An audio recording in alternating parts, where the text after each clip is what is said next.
Hi, it's Mark Coman from Paul's Photo, the lab at Paul's Photo and the Creative Photo Academy. Happy Easter, everyone. It's Easter Sunday, and my wife has these beautiful lilies growing on the front porch, so I wanted to make a picture today. So I came out and I started to photograph with just the natural light that was here. And it just was flat, and I didn't like it. And when I photographed the lily, all the background came in. So I thought, I want to darken the background. So how do you darken the background? There's two ways.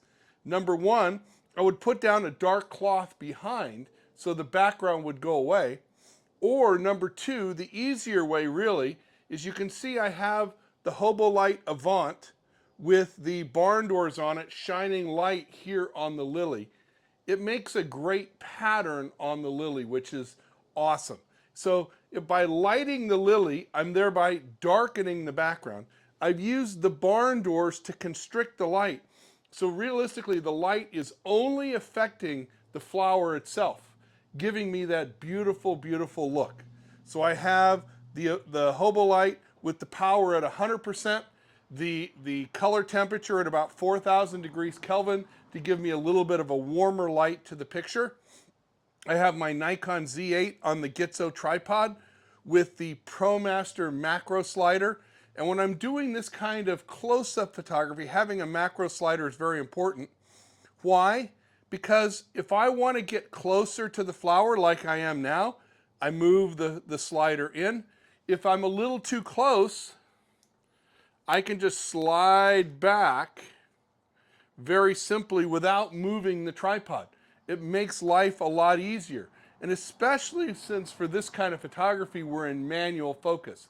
Now, what lens am I using? Oh, one of my new favorite lenses, the Nikon 135 Plana, makes an amazing macro photo because at f1.8 it's super sharp and has this beautiful out of focus background that's just absolutely glorious.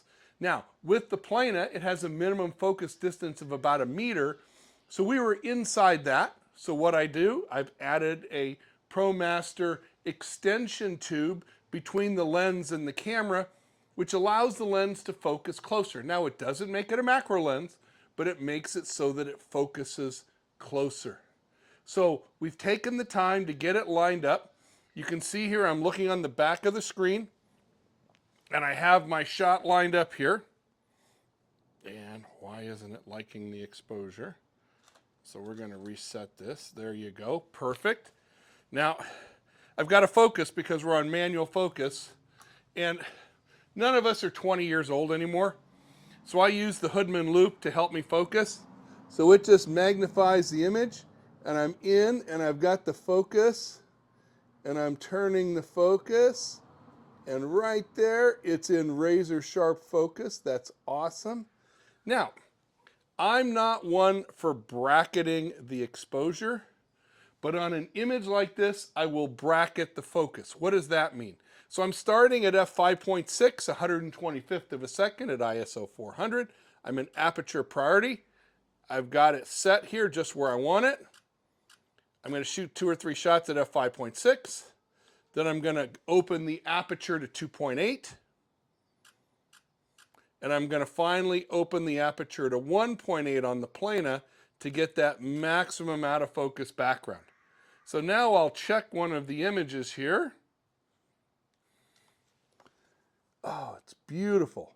But I missed the bottom of the lily. Dang it. So I'm going to reframe the image. And that's because it's blowing a little bit in the wind. So I'm just going to come right over here and reposition. Right there. That's going to give me the image that I want. Now I need to refocus. There, I've got the focus that I want. I'm going to turn the display back on. f1.8, 3 shots. f2.8, 3 shots. f5.6, 3 shots. And now I'm also going to reset the focus for down on the very bottom, the near point on the flower, right down here.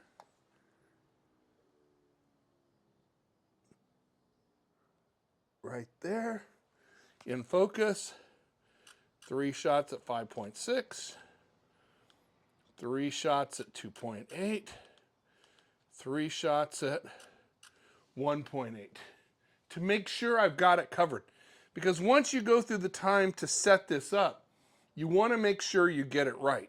And then I can go through carefully in Photoshop or Lightroom and go through the images and decide exactly which one I like.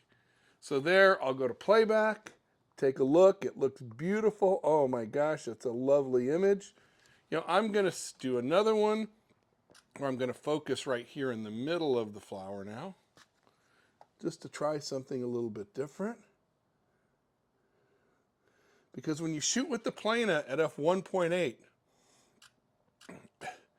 everything about it's all about the focus, gang. And that's one of the things we love about this lens is its beautiful picture quality and what it looks like when we're done. If you can see, I wish I could show you right now what I'm working, but you'll get to see the pictures in a minute. How beautiful and exciting this image is, how the light is just painting its way on the flower, you can see that. And we've taken a great scene and made it an award-winning photo. And that's what I'm after, is always producing those special, award-winning master photos that are gonna make everyone say ooh and ah, because that's what I want.